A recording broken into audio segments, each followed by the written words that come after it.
Hello friends, after long time ನಮ್ಮ mummy video upload ಮಾಡ್ತಿದ್ದಾರೆ. ಇದು ಎಂಥ ಪೂಜೆ ಮಮ್ಮಿ? ಇದು ಮನೇಲಿ ಶುದ್ಧ ಪೂಜೆ ಮಾಡಿಸಿದ ವಿಡಿಯೋ ನಾನು ನೋಡಿ. ಹಾಯ್ ಹಲೋ ಫ್ರೆಂಡ್ಸ್, ಎಲ್ರಿಗೂ VSSDB ಕನ್ನಡ ಬ್ಲಾಗ್ಸ್ ಚಾನಲ್ಗೆ ಸ್ವಾಗತ ಸುಸ್ವಾಗತ. ವಿಡಿಯೋನಂತೂ ಕಂಟಿನ್ಯೂಸ್ಲಿ ಅಂತೂ ಅಪ್ಲೋಡ್ ಮಾಡೋಕ್ಕೆ ಟೈಮ್ ಇಲ್ಲ ಮತ್ತು ಅಪ್ಲೋಡ್ ಮಾಡ್ತಾನೂ ಇಲ್ಲ. ಆದರೂ ಕೆಲವೊಂದು ವೀಡಿಯೋಗಳು ಮಾಡಿ ಇಟ್ಕೊಂಡಿರ್ತೀನಲ್ವಾ, ಬೇಡ ಆಗಲಿ, ಅದು ಮಾಡಿ ಇಟ್ಕೊಂಡಿರ್ತೀನಲ್ವಾ, ಮೆಮೊರೀಸ್ಗೋಸ್ಕರ ಅಂತ ಹೇಳಿ ಯೂಟ್ಯೂಬ್ಗೆ ಅಪ್ಲೋಡ್ ಮಾಡೋಣ ಅಂತ ಮಾಡ್ತಾಯಿದ್ದೆ.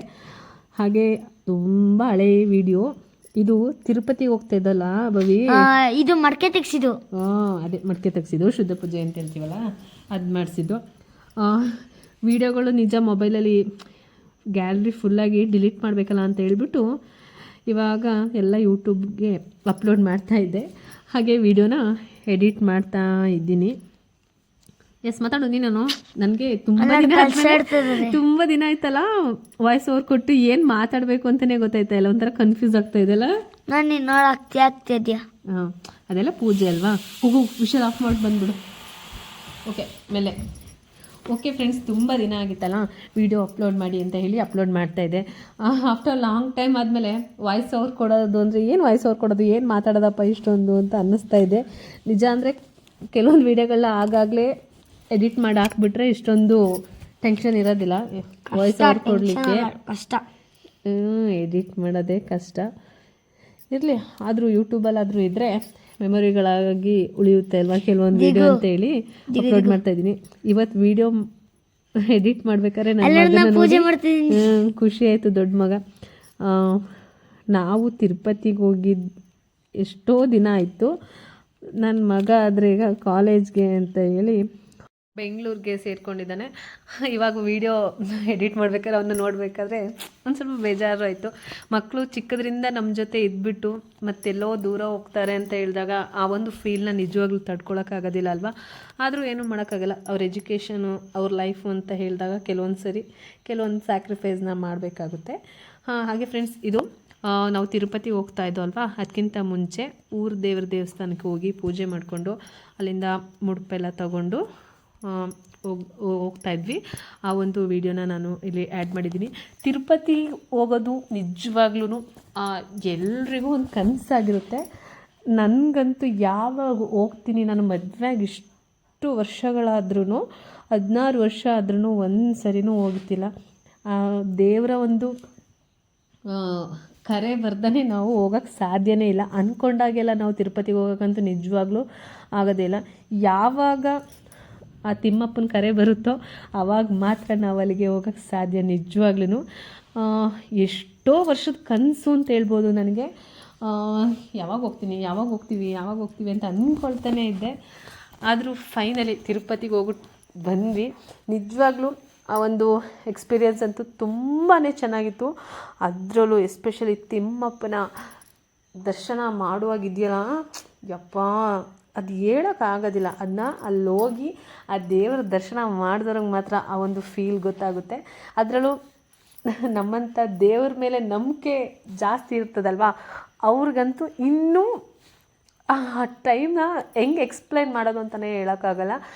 ಈ ಕ್ಷಣದಲ್ಲೂ ಆ ವಿಡಿಯೋ ನೋಡ್ತಾ ಇದ್ದರೆ ನನಗೆ ನಾವು ಹೋಗಿದ್ದ ಜರ್ನಿನೇ ನೆನಪಾಗ್ತಾ ಇರುತ್ತೆ. ಆಲ್ರೆಡಿ ಹೋಗಿ ಬಂದು 3 ತಿಂಗಳೇ ಆಯಿತು. ತುಂಬಾ ಚೆನ್ನಾಗಿತ್ತು ಫ್ರೆಂಡ್ಸ್. ಟ್ರೈನಲ್ಲಿ ಹೋಗಿದ್ವಿ, ಮೈಸೂರಿಂದ ಟಿಕೆಟ್ ಬುಕ್ ಮಾಡಿಕೊಂಡು.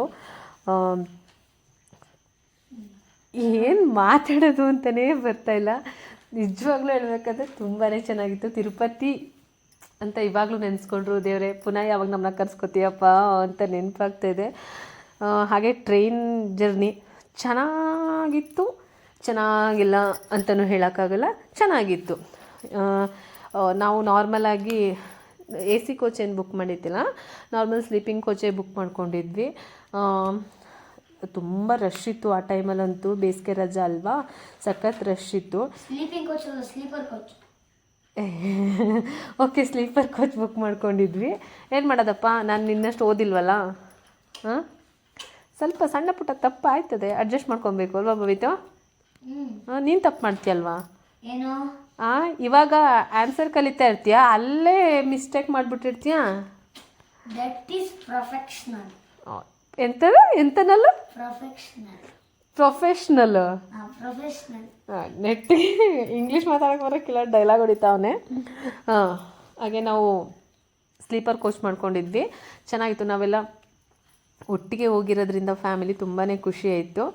ಫ್ರೆಂಡ್ಸ್, ಏನಂತ ಹೇಳಿದ್ರೆ, ತಿರುಪತಿಗೆ ಟ್ರೈನಲ್ಲಿ ಹೋಗೋದಾದರೆ ಒಂದು 2 ತಿಂಗಳ ಮುಂಚೆನೇ ಬುಕ್ ಮಾಡ್ಕೊಬಿಡ್ಬೇಕು, ನಮ್ಮ ಟೈಮಿಂಗ್ಸ್ ಎಲ್ಲ ಸೆಟ್ ಮಾಡಿಕೊಂಡು. ಇಲ್ಲ ಅಂತ ಹೇಳಿದ್ರೆ ಫುಲ್ಲು ರಶ್ ಇರುತ್ತೆ. ಮತ್ತು ತುಂಬ ಜನ ಒಟ್ಟಿಗೆ ಹೋಗೋದಾದರೆ ಬೇರೆ ಬೇರೆ ಬೋಗಿಗೆ ಸೀಟ್ನ ರಿಸರ್ವೇಷನ್ ಆಗಿಬಿಟ್ಟಿರುತ್ತೆ ಕನ್ಫರ್ಮ್. ಆವಾಗ ಒಂದು ಸ್ವಲ್ಪ ಒಂಥರ ಬೇಜಾರಾಗುತ್ತೆ. ಕೆಲವೊಬ್ಬರು ಅಡ್ಜಸ್ಟ್ ಮಾಡ್ಕೊಳ್ಳೋರಾದರೆ ಪರವಾಗಿಲ್ಲ, ಆ ಕಡೆ ಈ ಕಡೆ ಶಿಫ್ಟ್ ಆಗೋಣ ಅಂತೇಳಿ ಎಲ್ಲರೂ ಒಂದು ಬೋಗಿಲಿರ್ಬೋದು. ಇಲ್ದೋರೆ ಸಪ್ರೇಟ್ ಆಗಿಬಿಡ್ತೀವಿ. ಅದಕ್ಕೋಸ್ಕರ ಆದಷ್ಟು ಬೇಗನೆ ಸ್ವಲ್ಪ ಬುಕ್ ಮಾಡಿಕೊಂಡ್ರೆ ಒಂದೇ ಕಡೆ ಸೀಟ್ ಸಿಗ್ಬೋದೇನೋ. ತುಂಬಾ ರಶ್ ಇತ್ತು ನಾವು ಹೋದಾಗ್ಲಂತೂ. ನಾವು ತಿರುಪತಿ ತಲುಪಬೇಕಾದ್ರೆ ಒಂದು 4 ಗಂಟೆ ಬೆಳಗಿನ ಜಾವ ಆಗಿತ್ತು. ಅಲ್ಲಿಂದ ಒಂದು ಜೀಪ್ ಮಾಡಿಕೊಂಡು ಮತ್ತೆ ತಿರುಮಲ. ನಾವು ತಿರುಪತಿ ಅಂತ ಹೇಳಿದಾಗ ಅಲ್ಲೇ ಇರೋದು ದೇವಸ್ಥಾನ ಅಂತ ನಾವು ಅಂದ್ಕೊಂಡಿದ್ದೆ. ಆದರೆ ತಿರುಪತಿ ಅಲ್ಲ, ತಿಮ್ಮಪ್ಪ ಇರೋದು ತಿರುಮಲದಲ್ಲಿ, ಬೆಟ್ಟದ ಮೇಲೆ. ಅಲ್ಲಿಗೆ ಹೋಗ್ಬೇಕು. ತಿರುಪತಿಯಿಂದ ಇಳಿದು ಅಲ್ಲಿಂದ ಗಾಡಿ ಮಾಡಿಕೊಂಡು ಮತ್ತೆ ಬೆಟ್ಟದ ಮೇಲೆ ಹೋಗಬೇಕು. ಅಲ್ಲಿಗೆ ಹೋಗಿ ಲಾಕರ್ ಎಲ್ಲ ತೊಗೊಂಡ್ವಿ. ರೂಮ್ ಬೇಕಾದರೆ ರೂಮ್ ಮಾಡ್ಕೋಬೋದು, ಇಲ್ಲಾಂದರೆ ಲಾಕರ್ ತೊಗೋಬೋದು. ನಾವು ಹೋಗಿದ್ದು ಧರ್ಮದರ್ಶನಕ್ಕೆ. ಕೆಲವೊಬ್ರು ಹೇಳ್ತಾಯಿದ್ರು 24 ಗಂಟೆ ಆಯಿತು ನಮಗೆ ದೇವ್ರ ದರ್ಶನ ಆಗಬೇಕು ಆದರೆ ಅಂತ. ನಾವು ಬೆಳಗ್ಗೆ 8 ಗಂಟೆಗೆ ಹೋದ್ವಿ ದರ್ಶನಕ್ಕೆ ಅಂತ, ಕ್ಯೂ ನಿಂತ್ವಿ ಧರ್ಮದರ್ಶನಕ್ಕೆ. 8 ಗಂಟೆಗೆ ನಿಂತವ್ರಿಗೆ ಅವತ್ತಿನ ದಿನವೇ ರಾತ್ರಿ 9 ಗಂಟೆಗೆ 9:30 ಅಷ್ಟರೊಳಗೆ ದರ್ಶನ ಆಯಿತು. ಒಂದು ರೂಮಲ್ಲಿ ಕೂಡಾಕ್ಬಿಡ್ತಾರೆ, ಮೊಬೈಲು ಇರೋದಿಲ್ಲ ಆಯಿತಾ. ಮೊಬೈಲ್ ತಗೊಂಡು ಹೋದ್ರೂ ಮತ್ತೇನೇನು ಹತ್ರ ದೇವ್ರ ದರ್ಶನ ಮಾಡಬೇಕು ಅನ್ನೋಷ್ಟರೊಳಗೆ ಅಲ್ಲಿ ಮೊಬೈಲ್ ಕೇಳ್ಕೊಬಿಡ್ತಾರೆ. ಮತ್ತೆ ದೇವ್ರ ದರ್ಶನ ಎಲ್ಲ ಆದಮೇಲೆ ಮತ್ತೆ ಅಲ್ಲಿ ಎಲ್ಲಿಗೋ ಬಂದು ಕೇಳ್ಕೊಬೇಕು. ಅದಕ್ಕಿಂತ ಸುಮ್ಮನೆ ಲಾಕರಲ್ಲಿ ಇಟ್ಬಿಟ್ಟು ಹೋಗ್ಬಿಡೋದು ಒಳ್ಳೆಯದು. ಬೆಳಗ್ಗೆ ಅಲ್ಲಿ ಲಾಕರಲ್ಲಿ ಇಟ್ಟು ಹೋದ್ಮೇಲೆ ಎಷ್ಟು ಅಂತ ಮಾತಾಡೋಕ್ಕಾಗುತ್ತೆ. ಮಾತಾಡೋದಕ್ಕಿಂತ ಹೆಚ್ಚಾಗಿ ಆ ಒಂದು ಜರ್ನಿನೇ ಸುಸ್ತಾಗಿರುತ್ತೆ ಅಲ್ವಾ. ಆ ರೂಮಲ್ಲಿ ಕೂಡಾಕಿದಾಗ ಆಲ್ಮೋಸ್ಟ್ ಅಲ್ಲಿ ನಾವು ತುಂಬ ಹೊತ್ತು ಚೆನ್ನಾಗಿ ನಿದ್ರೆ ಮಾಡಿದ್ದೀವಿ. ಆದರೂ ಆ ಸನ್ನಿಧಾನದಲ್ಲಿ ತಿಮ್ಮಪ್ಪನ ಒಂದು ಕಾಲ್ಬುಡದಲ್ಲಿ ನಾವು ಬಿದ್ದಾಗ ಆಗೋ ಒಂದು ನೆಮ್ಮದಿ ಇದೆಯಲ್ಲ, ಆ ನೆಮ್ಮದಿನ ಪದಗಳಲ್ಲಿ ಮಾತ್ರ ಎಕ್ಸ್ಪ್ಲೇನ್ ಮಾಡೋಕ್ಕೆ ಸಾಧ್ಯ ಇಲ್ಲ. ಆ ಒಂದು ಅನುಭವನ ಅಲ್ಲೇ ಹೋಗಿ ಅನುಭವಿಸ್ದವ್ರಿಗೆ ಮಾತ್ರ ಗೊತ್ತು. ಇವರೇನು ಹೇಳ್ತಾರಪ್ಪ ಅಂತ ಅಂದ್ಕೊಬೋದು. ನಿಜವಾಗ್ಲೂ ಆ ಒಂದು ನೆಮ್ಮದಿ ಯಾವುದೇ ಕಾರಣಕ್ಕೂ ಎಲ್ಲೂ ಸಿಗಲ್ಲ ಅನ್ಕೋತೀನಿ. ನನ್ನ ಅಪ್ಪನ ಕಾಲು ಬುಡದಲ್ಲಿ ಮೇಲು ಕೀಳು ಜಾತಿ ಭೇದ ಭಾವ ಯಾವುದೇ ಒಂದು ಸಂಕೋಲೆಗಳು ಕೂಡ ಅಲ್ಲಿಲ್ಲ. ಎಲ್ಲರೂ ಒಂದೇ ದೇವ್ರ ಮುಂದೆ. ಎಲ್ಲರೂ ಗೋವಿಂದ ಗೋವಿಂದ ಗೋವಿಂದನ ನೆನೆಯೋ ಆ ನಾಮಸ್ಮರಣೆ ಇದೆಯಲ್ಲ, ಗೋವಿಂದ ಅಂತ ಹೇಳ್ಬೇಕಾದ್ರೆ ನಮ್ಮ ಮನಸ್ಸಲ್ಲಿ ಅದೊಂದು ಭಕ್ತಿ ತುಂಬಿ ಬಂದುಬಿಡುತ್ತೆ. ಹಾಗೆ ಅಲ್ಲಿ ಅವ್ರಿಗೆ ಭಾಷೆ ಬರಲ್ಲ, ಹೇಗಪ್ಪ ಹೋಗೋದು ಅಂತ ಹೇಳೋಂಗಿಲ್ಲ. ಆಲ್ಮೋಸ್ಟ್ ಅಲ್ಲಿ ತುಂಬ ಜನಕ್ಕೆ ಕನ್ನಡ ಚೆನ್ನಾಗೇ ಬರುತ್ತೆ ಫ್ರೆಂಡ್ಸ್. ಎಲ್ಲರೂ ಚೆನ್ನಾಗಿ ಅರ್ಥ ಮಾಡ್ಕೊತಾರೆ. ಯಾಕೆಂತ ಹೇಳಿದ್ರೆ ತುಂಬ ಜನ ನಮ್ಮ ಕರ್ನಾಟಕದಿಂದನೇ ತುಂಬ ಜನ ಹೋಗೋದು ತಿರುಪತಿಗೆ. ಎಲ್ಲರೂ ಆಲ್ಮೋಸ್ಟ್ 90% ಜನ ಚೆನ್ನಾಗಿ ಕನ್ನಡನೇ ಅರ್ಥ ಮಾಡ್ಕೊತಾರೆ. ನಾವು ಅಲ್ಲೆಲ್ಲ ದೇವಸ್ಥಾನ ಎಲ್ಲ ನೋಡಿಕೊಂಡು ನೆಕ್ಸ್ಟ್ ಅಲ್ಲಿಂದ ಬಂದಿದ್ದು ನಾವು ಗೋವಿಂದರಾಜಪಟ್ಟಣಕ್ಕೆ. ಆ ವಿಡಿಯೋಲಿ ಹಿಂದೆ ಹಾಕಿದ್ದೀನಿ ನೋಡಿ, ತುಂಬ ವೀಡಿಯೋ ಮಾಡ್ಕೊಂಡಿಲ್ಲ. ಸೊ ಹಂಗಾಗಿ ಸ್ವಲ್ಪ ವಾಯ್ಸ್ ಓವರ್ ಕೊಟ್ಕೊಂಡು ಸಣ್ಣ ಎಕ್ಸ್ಪ್ಲನೇಷನ್ ಕೊಟ್ಕೊಂಡು ಹೋಗ್ತಾ ಇದ್ದೀನಿ ಅಷ್ಟೇ. ಯಾರಾದರೂ ಫಸ್ಟ್ ಟೈಮ್ ತಿರುಪತಿ ಹೋಗೋದಿದ್ದರೆ ಹೋಗಲಿ, ಅವರಿಗೆ ಸ್ವಲ್ಪ ಈಸಿ ಆಗುತ್ತೆ ಅಂತ ಹೇಳಿ ಅಲ್ಲಿಂದ ಗೋವಿಂದರಾಜಪಟ್ಟಣಕ್ಕೆ ಬಂದು ಅಲ್ಲಿ ದೇವರ ದರ್ಶನನ ಮಾಡ್ಕೊಂಡ್ವಿ. ಅಲ್ಲಿ ಹೆಂಗೆ ಮನಗಿದೆ ಅಂದರೆ ನನಗದ್ರದ್ದು ಫುಲ್ಲು ಹಿಸ್ಟ್ರಿ ಏನು ಅಂತ ಗೊತ್ತಿಲ್ಲ. ಆದರೆ ಅಲ್ಲೇ ಇದ್ದವ್ರು ಹೇಳಿದ್ದು, ಸಾಲ ಮಾಡಿಬಿಟ್ಟು ದೇವರು ಏನು ಮಾಡೋದು ಅಂತ ಹೇಳಿ ತಲೆ ಮೇಲೆ ಕೈ ಹೊತ್ತಿ ಹಾಗೆ ಮಲಗಿಬಿಡ್ತಂತೆ. ನಿಜವಾಗ್ಲೂ ಹೆಂಗೆ ಮಲಗಿದೆ, ಅಯ್ಯೋ ನನ್ನಪ್ಪ ಈಗಲೂ ಕೂಡ ಹೇಳೋಕ್ಕಾಗಲ್ಲ ಯಾವ ಪದಗಳಲ್ಲಿ ಹೇಳಿ ಆ ದೇವ್ರ ದರ್ಶನನ. ಹಾಗೆ ಅಲ್ಲೆಲ್ಲ ದರ್ಶನ ಮಾಡಿಕೊಂಡು ಮತ್ತು ಗೋವಿಂದರಾಜಪಟ್ಟಣದಲ್ಲಿ ಸ್ವಲ್ಪ ಕಮ್ಮಿ ಏನಾದ್ರು ನಿಮಗೆ ತೊಗೊಳಕ್ಕೆ ಅಂತ ಹೇಳಿದರು. ಯಾಕೆಂದರೆ ನಾವು ಫಸ್ಟ್ ಟೈಮ್ ಹೋಗಿದ್ದಿದ್ದು. ಹಾಗೆ ಸ್ವಲ್ಪ ಇನ್ಫಾರ್ಮೇಷನ್ ತೊಗೊಂಡು ಹೋಗಿದ್ವಿ, ಎಲ್ಲಿ ಯಾವ ಥರ ಎಲ್ಲಿ ಇಳಿಬೇಕು ಎಲ್ಲಿ ಹತ್ತಬೇಕು, ಹಂಗಾಗಿ ಎಲ್ಲ ಇನ್ಫಾರ್ಮೇಷನ್ ತೊಗೊಂಡು ಹೋಗಿದ್ರಿಂದ ಅವಾಗ ಹೇಳಿದರು ಗೋವಿಂದರಾಜಪಟ್ಟಣದಲ್ಲಿ ಏನೇ ಶಾಪಿಂಗ್ ಇದ್ದರೆ ಮಾಡ್ಕೊಳ್ಳಿ ಅಂತ ಹೇಳಿ. ನಮಗೆ ಅವತ್ತು ಸಂಜೆ ಟ್ರೈನ್ ಇತ್ತು. ನಮಗೆ ಸ್ವಲ್ಪ ಸಮಯ ಇತ್ತು. ಅಲ್ಲೇ ಊಟ ಎಲ್ಲ ಮುಗಿಸ್ಕೊಂಡು ಮಧ್ಯಾಹ್ನ ಹೋಟ್ಲಲ್ಲೇ ಅಲ್ಲಿ ಸ್ವಲ್ಪ ಅದು ಐಟಮ್ಸ್ ಎಲ್ಲ ಶಾಪಿಂಗ್ ಮಾಡಿಕೊಂಡು ಅಲ್ಲಿಂದ ಮತ್ತೆ ಟ್ರೈನ್ಗೆ ಅಂತ ಹೇಳಿ ಬಂದ್ವಿ. ಅಲ್ಲಿ ಕೂಡಾಕಿರ್ತಾರಲ್ಲ ರೂಮಲ್ಲಿ, ಅಲ್ಲಿ ಪ್ರಸಾದ ಕೊಡ್ತಾ ಇರ್ತಾರೆ. ತುಂಬ ಚೆನ್ನಾಗಿತ್ತು ಪ್ರಸಾದ ಮಾತ್ರ. ಊಟದ ವ್ಯವಸ್ಥೆ ಎಲ್ಲ ಚೆನ್ನಾಗಿರುತ್ತೆ ಫ್ರೆಂಡ್ಸ್. ಹಾಗೆ ಹೊರಗಡೆಯಿಂದ ಸ್ವಲ್ಪ ಐಟಮ್ಸ್ಗಳನ್ನ ತಂದು ಮಾರ್ತಾ ಇರ್ತಾರೆ. ಅದಕ್ಕೆ ದುಡ್ಡು ಕೊಡಬೇಕು. ಪ್ರಸಾದಕ್ಕೆ ಯಾವುದೇ ಥರದ್ದು ದುಡ್ಡು ಗಿಡ್ ಏನು ಕೊಡೋಂಗಿಲ್ಲ. ಅದರೊಳಗೆ ಏನಾದ್ರು ನಮ್ಗೆ ಎಕ್ಸ್ಟ್ರಾ ಜ್ಯೂಸು, ಮಿಕ್ಚರು, ಕಡಲೆ ಹಿಂಗೆ ಮಾರ್ತಾ ಇರ್ತಾರೆ. ಅದಕ್ಕೆ ದುಡ್ಡು ಕೊಟ್ಟು ತಗೋಬೇಕು. ಒಂದು ರೂಮಲ್ಲಿ ಇಲ್ಲ ಅಂದರೂ ಒಂದು ಎಷ್ಟು ಜನ ಇರ್ತಿದ್ರು ಭವಿ? ಒಂದು 150 ಒಂದು 300 ಜನದ ಹತ್ರ ಇರ್ತಿಲ್ಲ. ಒಂದು ದೊಡ್ಡ ರೂಮ್ ಕೂಡಾಕ್ದಾಗ ಒಂದು ರೂಮಲ್ಲಿ ಒಂದು 300 ಜನದ ಹತ್ರನೇ ಇರ್ತಾರೆ ಅಂದ್ಕೊಳ್ಳಿ ಫ್ರೆಂಡ್ಸ್. ಅಷ್ಟು ಜನನ ಕೂಡಾಕಿರ್ತಾರೆ. ಲಾರಿನ 3 ಲಾರಿ ಜನ ಆದಷ್ಟೇ ಇತ್ತು.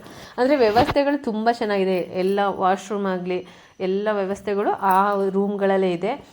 ಫಸ್ಟು ಹೋಗೋದಕ್ಕೆ ಅಯ್ಯೋ ಹೆಂಗಪ್ಪ ಏನು ಅಂತ ಭಯ ಇರುತ್ತೆ. ಒಂದು ಸರಿ ಅಲ್ಲಿಗೆ ಹೋಗಿ ಬಂದಮೇಲೆ ಅನುಭವ ಆಗುತ್ತಲ್ವ, ಆವಾಗ ಇನ್ನೇನು ಭಯ ಆಗಲ್ಲ.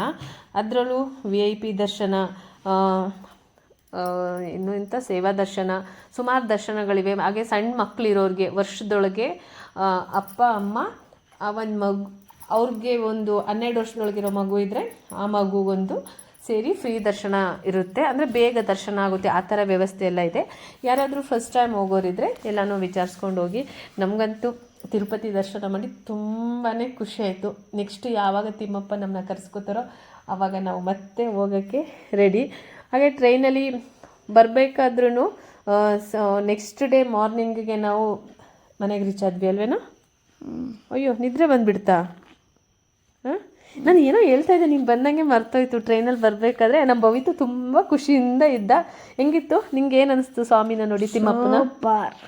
ತಿಮ್ಮಪ್ಪನ ನೋಡಿ ಏನು ಅನ್ನಿಸ್ತು ಮನಸ್ಸು? ಹಂಗೆ ಹೇಳು. ಸೂಪರ್ ಅಂತಲ್ಲ, ನೀನು ಅವತ್ತು ಹೇಳಿದ್ಯಲ್ಲ, ಮನಸ್ಸು ಕೂಲ್ ಅನ್ನಿಸ್ತು. ಏನು ಕೇಳ್ಕೊಂಡೆ ನೀನು ದೇವ್ರ ಹತ್ರ? ಅದೆಲ್ಲ ಹೇಳೋಕ್ಕಾಗಲ್ಲ. ಹೇಳಪ್ಪ. ಹಾಂ, ಹೇಳ್ಬೇಕು. ಯಾಕೆ ಹೇಳಲ್ಲ? ನೋಡಿ, ಅವನು ದೇವ್ರ ಹತ್ರ ಏನು ಕೇಳ್ಕೊಂಡಿದ್ದಾನೆ ಅಂತ ಸೀಕ್ರೆಟ್ ಬಿಟ್ಕೊಡೋದಿಲ್ಲ. ನನಗೆ ಗೊತ್ತಿಲ್ಲ ನಾನು ಏನು ಕೇಳ್ಕೊಂಡೆ ಅಂತ. ಯಾಕೆ ಮರ್ತೋಯ್ತು? ಏನು ಮರ್ತಿರಲ್ಲ, ನೀನು ನಾಟಕ ಆಡ್ತಾ ಇರ್ತೀಯ ಮಗನೇ. ಹಾಂ ಅಲ್ವಾ? ಹಾಗೆ ಫ್ರೆಂಡ್ಸ್, ಈ ಒಂದು ವಿಡಿಯೋ ನಿಮಗೆ ತುಂಬ ಇಷ್ಟ ಆಗಿರುತ್ತೆ ಅಂದ್ಕೊಂಡಿರ್ತೀನಿ. ಇಷ್ಟ ಆಗಿದ್ದರೆ ದಯವಿಟ್ಟು ನಮ್ಮ ಚಾನಲ್ನ ಲೈಕ್ ಮಾಡಿ, ಸಬ್ಸ್ಕ್ರೈಬ್ ಮಾಡ್ಕೊಳ್ಳಿ ಫ್ರೆಂಡ್ಸ್. ಅಷ್ಟೇ ಸಾಕು. ಹಾಗೆ ಇನ್ನು ಮುಂದೆ ಒಂದು ನಿಲ್ಲು, ನೆಕ್ಸ್ಟ್ ವಿಡಿಯೋದಲ್ಲಿ ಇನ್ನೂ ಒಂದು ಕಡೆ ಧರ್ಮಸ್ಥಳ ಗೊತ್ತಾಯ್ತು. ಇನ್ನೂ ಎರಡು ಕಡೆ ದೇವಸ್ಥಾನಕ್ಕೆ ಹೋಗಿದ್ದ ವಿಡಿಯೋಗಳಿದೆ. ಅದನ್ನು ಕೂಡ ನಾನು ಅಪ್ಲೋಡ್ ಮಾಡ್ತೀನಿ.